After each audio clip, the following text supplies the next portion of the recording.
Hello friends, இந்த வீடியோவில் பிரிட்டா soda maker பற்றி பார்க்க போகிறோம். ஈஸியாக வீட்டிலேயே நம்ம சோடா செஞ்சிடலாம். ஒர்த்தா இல்லையா, வாங்கலாமா வேணாமா, அதை பற்றி தான் பார்க்க போகிறோம். இந்த மிஷின் பேர் தான் பிரிட்டா சோடா 1.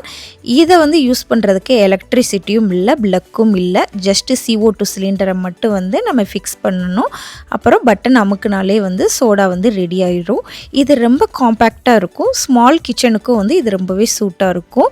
பிரிட்டா மட்டும் இல்லை, நீங்கள் வேறு சிலிண்டர் கூட நீங்கள் யூஸ் பண்ணிக்கலாம். ஸோ இது ரொம்ப ஃப்ளெக்சிபிள். இந்த சோடா மேக்கரோட டிஸ்அட்வான்டேஜ் என்னன்னு பார்த்தீங்கன்னா, ஃபஸ்ட்டு இதுக்கு ஒரு பாட்டில் கொடுக்குறாங்க, வாட்டர் பாட்டில். ஸோ அது டிஷ்வாஷர் சேஃப் இல்லை, நம்ம கையில் தான் வாஷ் பண்ணணும். ஸோ அது ஒரு டிஸ்அட்வான்டேஜ்.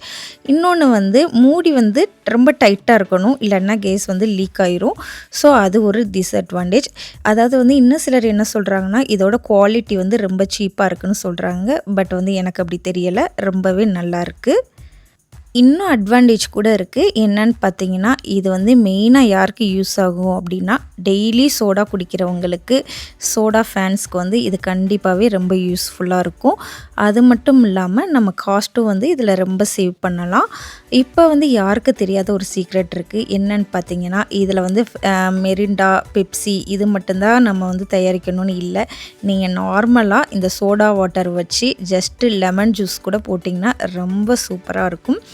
இதில் செய்யக்கூடாத ஒரே ஒரு தப்பு இருக்குது. இந்த எசன்ஸ் இருக்குல்ல, இந்த சிரப்பு, பெப்சி, அப்புறம் 7up, இதோட எசன்ஸை ஃபஸ்ட்டே நீங்கள் பாட்டிலில் ஃபில் பண்ணிவிட்டு அப்புறம் வாட்டரை ஊற்றி நீங்கள் அந்த மாதிரி செஞ்சிங்கன்னா நம்மளால் அந்த வாட்டர் பாட்டிலை கலட்டவே முடியாது.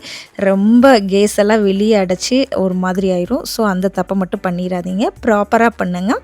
ஃபஸ்ட்டு எம்டியாக வாட்டர் பாட்டிலில் வைங்க, சில் தண்ணி ஊற்றுங்க. அதுக்கடுத்து கேஸை ஃபில் பண்ணிவிட்டு அப்புறம் தான் நீங்கள் அந்த சிரப் ஊற்றணும்.